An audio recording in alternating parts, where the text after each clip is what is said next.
प्यारे बच्चों, आज आपको गीता ज्ञान की श्रृंखला में श्लोक संख्या 12 बताया जा रहा है। 16वें अध्याय में दैवी संपदा और आसुरी संपदा के विषय में बताया गया है। पहले भी आपको बताया है हमने कि जो गुण होते हैं वो दैवी संपदाएं हैं और जो दुर्गुण होते हैं वो आसुरी संपदाएं हैं। तो हमें गुणों को धारण करना चाहिए और दुर्गुणों को छोड़ देना चाहिए। अब जो दुर्गुण हैं, जो आसुरी संपदा है, उसके विषय में भगवान कहते हैं कि आशा पास सतैर बद्धा काम क्रोध परायणा इहन्ते काम भोगार्थ अन्वयान एनार्थ तन्निश्चया।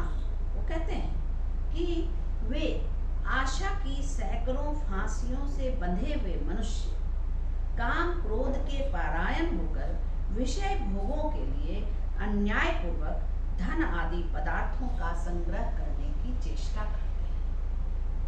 क्या क्या बताया गया इसमें? क्या क्या दुर्गुण होते हैं? जो दुर्गुणी व्यक्ति होते हैं वे क्या क्या करते हैं?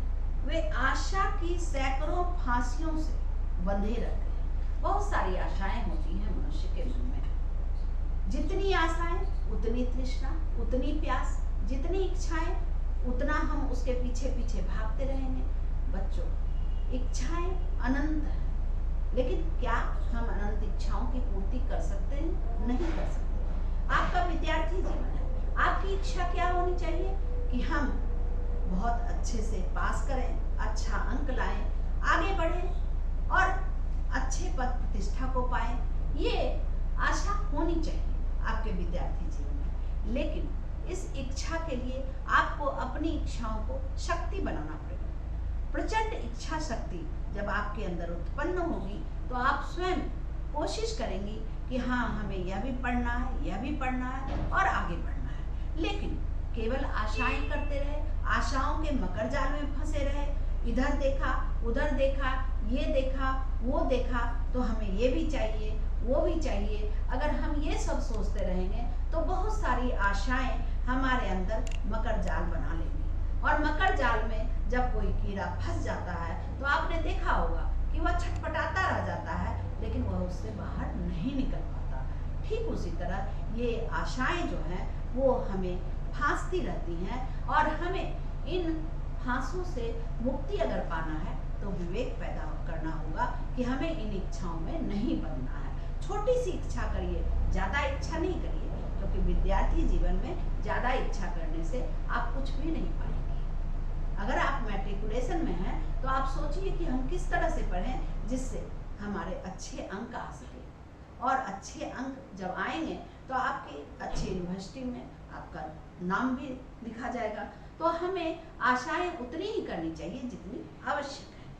कहते हैं कि इनसे जो मनुष्य बंध जाता है वह काम क्रोध के पारायण हो जाता है। यानी कि आशाएं हमें क्या करती हैं? आशाएं हमें भगाती हैं, आशाएं हमें दौड़ाती हैं।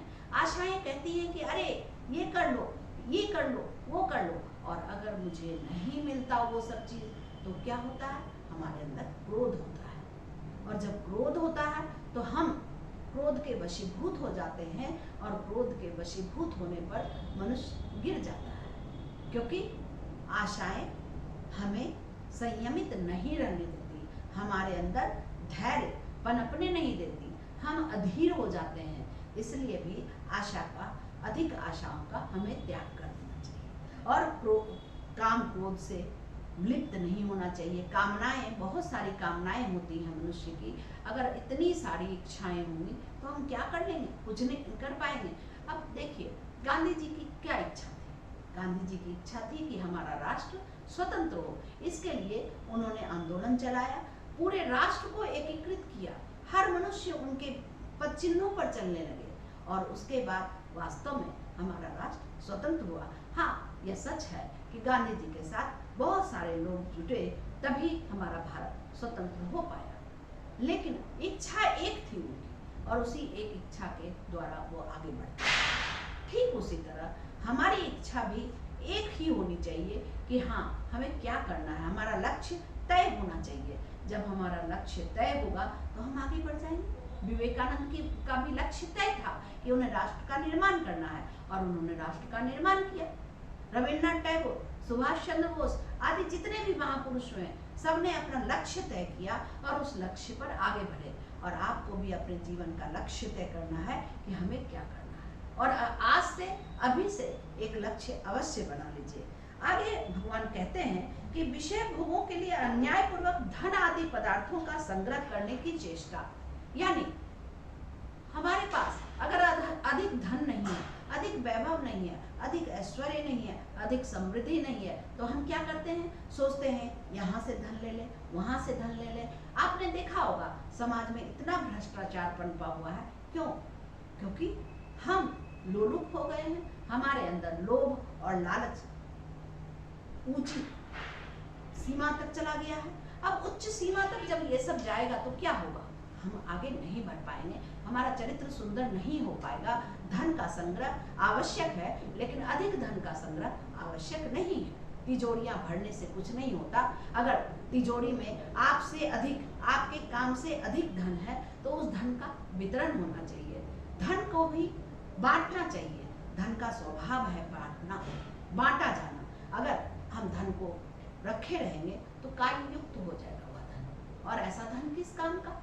तो इसलिए हमें धन का संग्रह नहीं, धन का वितरण करना चाहिए। धन का उतना ही संग्रह करिए जितना आवश्यक है, अधिक संग्रह हमेशा हानिकारक होता है। तो बच्चों, इस श्लोक में आपको यह बताया गया, अधिक आशाएं नहीं करनी है, अधिक कामनाएं नहीं करनी है, नियंत्रित रहना है, संतुलित रहना है और धन का भी अधिक संग्रह नहीं करना है। अगर हम ऐसा करते हैं, ये दुर्गुण हम अपने अंदर पालते हैं, तो हमारे अंदर काम और क्रोध होता है, और जब क्रोध होता है तो मनुष्य गिर जाता है। हमें गिरना नहीं है, हमें उठना है, आगे बढ़ना है और सफलता की ऊंचाइयों को छूना है। तो गीता के इन श्लोकों को मनन करना चाहिए, निधिध्यासन करना चाहिए और हमेशा इनके द्वारा सीख लेकर के आगे बढ़ते रहना चाहिए। धन्यवाद।